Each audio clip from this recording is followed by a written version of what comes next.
Hello future ITPN. So in this video we will talk about Delhi University. So Delhi University में admission कैसे लेना है, उनमें क्या सीट मैट्रिक्स रहेगी और कौन कौन सी दिल्ली यूनिवर्सिटीज़ पार्टिसिपेट कर रही हैं NCET ITEP प्रोग्राम में.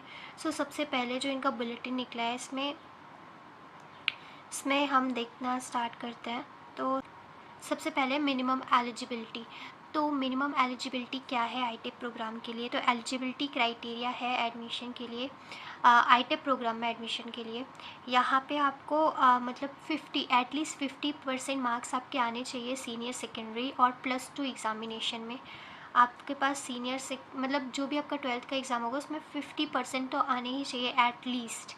यानी कि अगर आपके 50% भी आते हैं तो भी आप एलिजिबल हो यहाँ पे. एंड यस, अगर आपके पास कोई सा भी आप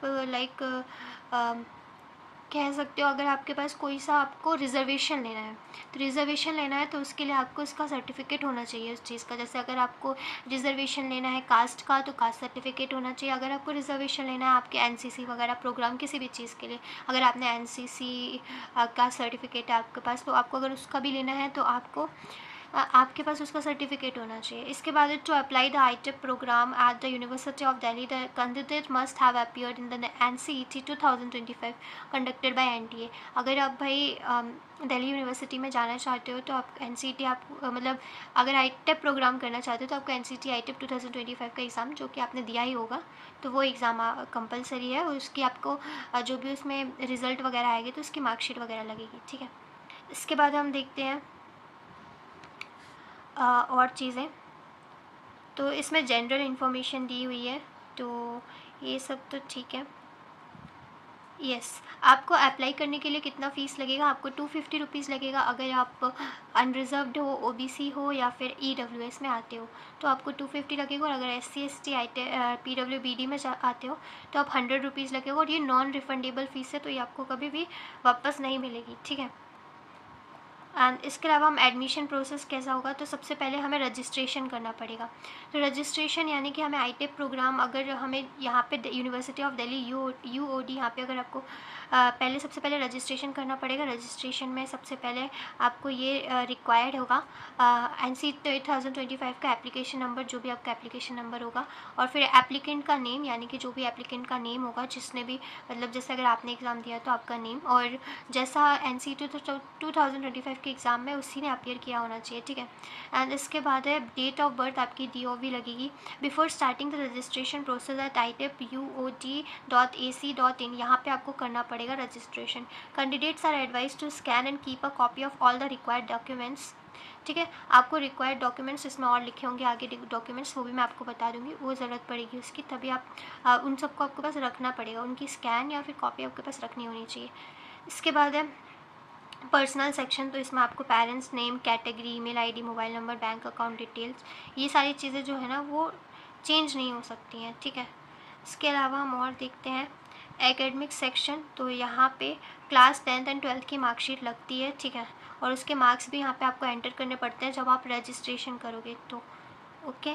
तो यहाँ पे सारे आप मार्क्स देख सकते हो कैसे आपको लिखने हैं वहाँ पे. इसके बाद है candidate must upload the required relevant documents, the name of the candidate claiming reservation under SC ST OBC NCL EWS CW, ये सारी जो भी अगर आप रिजर्वेशन क्लेम कर रहे हो तो आपको उसका आपके पास उसका एक सर्टिफिकेट तो होना पड़ेगा. ठीक है. सर्टिफिकेट होगा तभी आप रिजर्वेशन क्लेम कर सकते हो.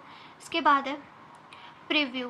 तो प्रीव्यू में आप एक बार देख लेना कि आपने क्या क्या सारी चीज़ें की, क्योंकि प्रीव्यू एक बार हो जाता है फिर उसके बाद आप एडिट नहीं कर पाओगे. मॉडिफिकेशन एक ही बार होगा मॉडिफिकेशन. ठीक है.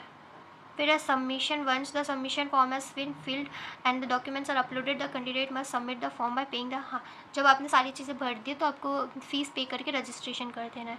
और फिर इसके बाद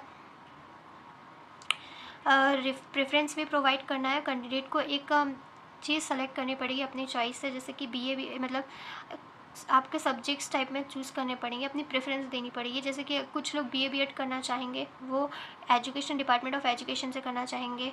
यानी कि डिपार्टमेंट ऑफ एजुकेशन जो है ना वो एक यूनिवर्सिटी है, दिल्ली यूनिवर्सिटी है. एंड इसके बाद BA B.Ed सेकेंडरी स्टेज करना है तो आप Mata Sundari college for women उस पर भी आप अप्लाई कर सकते हो. BA B.Ed secondary stage plus Shyama Prasad Mukherjee college for women, तो यहाँ पे भी श्यामा प्रसाद मुखर्जी कॉलेज वुमेन है, वहाँ पे आप BA-BEd कर सकते हो। जैसे सेंट मैरी कॉलेज में आप BA-BEd कर सकते हो।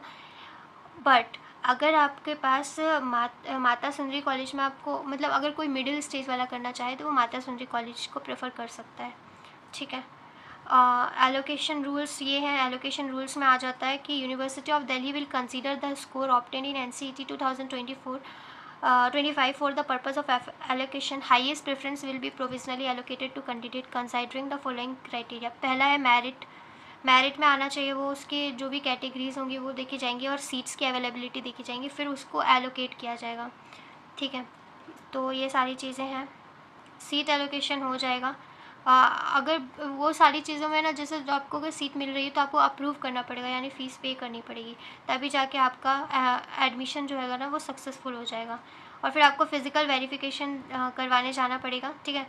फिज़िकल वेरिफिकेशन करवाने जाना पड़ेगा, वहाँ पे आपको अपने डॉक्यूमेंट्स देने पड़ेंगे और वहीं पे अप्रूवल देना पड़ेगा, यानी कि आप फिज़िकल वेरिफिकेशन कराने जाएंगे, वहाँ की काउंसलिंग में जाएंगे, आपको अपने सारे डॉक्यूमेंट्स वहाँ पे चेक कराने पड़ेंगे कि हाँ ये डॉक्यूमेंट्स सही है, और ओरिजिनल डॉक्यूमेंट्स लेके जाना, यानी कि मार्कशीट वगैरह जो होगी ना वो ओरिजिनल लेके जाना। जो आपके एक सब लोग फ़ाइल बना के रख लेना, तुम लोग को मैं अभी से बोल रही हूँ, अगर किसी ने नहीं बनाया, वैसे तो सब लोग बना के रखते हैं, एक फ़ाइल बना के रख लेना, उसमें अपने सारे के सारे डॉक्यूमेंट्स रख लेना। उसमें आपकी मार्कशीट होनी चाहिए, मतलब 10th की मार्कशीट, 12th की मार्कशीट, आपके जो भी लाइक होते हैं ना कास्ट सर्टिफिकेट वगैरह, सारे सर्टिफिकेट्स आप रख के रखना पहले से ही, ठीक है। इस चीज़ का ध्यान रखना क्योंकि ज़रूरत पड़ती है। फिर हम ये सारी चीज़ें तो हो गई, उसके बाद हम देखते हैं इसको। आप लोग अच्छे से एक बार पढ़ लेना, इसमें बहुत सारी इन्फॉर्मेशंस हैं, बहुत सारी, और ये पूरा पढ़ना अगर वीडियो में बताया जाए तो बहुत ज़्यादा वो हो जाता है। चलो गाइस, मैं आपको सीट मैट्रिक्स बता देती हूँ। तो डिपार्टमेंट ऑफ एजुकेशन CIE में आपको BA-BEd अगर आप करना चाहो सेकेंडरी लेवल का, तो यहाँ पे 19 UR के लिए सीट्स हैं, यानी अनरिजर्व्ड सीट्स हैं। 14 OBC NCL के लिए सीट्स हैं। SC के लिए 8 सीट्स हैं। ST के लिए 4 सीट्स हैं। EWS के लिए 5 सीट्स हैं, ठीक है गाइस। एक सेकेंड,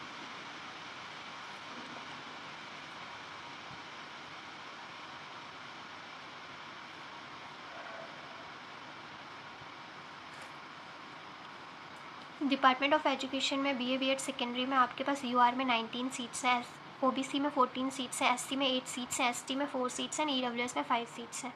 फिर Mata Sundari college for women में यहाँ देखो, जो यहाँ पे BA-BEd है ना, इसमें सोशल साइंस जो है, सोशल साइंस में history, economics, geography and political science ही मिलेगा, और लैंग्वेज में हिंदी, संस्कृत और इंग्लिश, इनमें से आप BA-BEd कर सकते हो इन लैंग्वेजेस में। अगर माता सुंदरी कॉलेज में आप करना चाहते हो तो BA-BEd मिडिल और BA-BEd सेकेंडरी, इसमें 25 UR की सीट्स हैं। और सिख माइनॉरिटी यहाँ पे मतलब सिख लोगों को प्रेफरेंस दिया जाएगा, सिख माइनॉरिटी में 25 सीट्स हो जाएंगी। फिर सब्जेक्ट ऑफर्ड इन BA-BEd मिडिल, तो सोशल साइंस वाले इसमें हिस्ट्री, पॉलिटिकल साइंस और इकोनॉमिक्स जो है ना, सोशल साइंस में ये सब्जेक्ट्स मिलेंगे।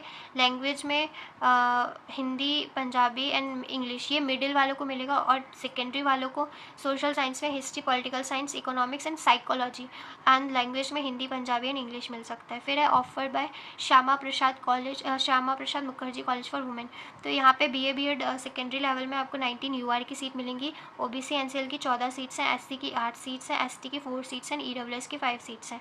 और सोशल साइंस में हिस्ट्री एंड पॉलिटिकल साइंस है, और लैंग्वेज में हिंदी और इंग्लिश मिल सकता है आपको। फिर जैसे सेंट मैरी कॉलेज जो है BA-BEd का सेकेंडरी वाला, UR में 25 सीट्स हैं, क्रिश्चियन माइनॉरिटीज़ में 25 सीट्स दी जाएंगी। Subject offered in the college, तो सोशल साइंस में history, political science, sociology and psychology मिल सकता है, लैंग्वेज हिंदी एंड इंग्लिश।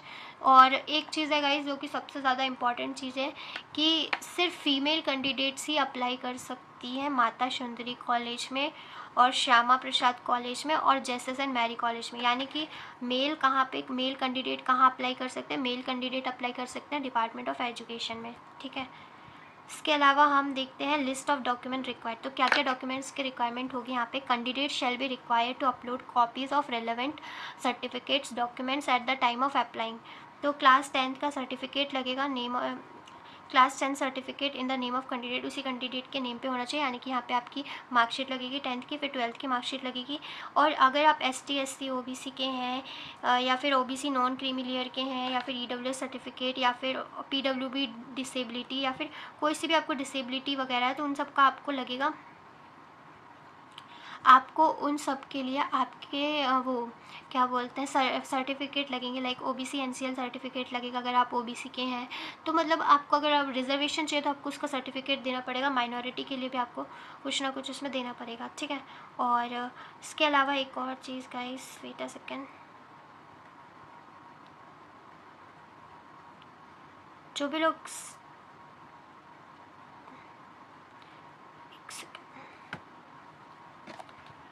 ठीक है गाइस, तो अभी हम लास्ट में देखते हैं ये सारे जो सर्टिफिकेट्स के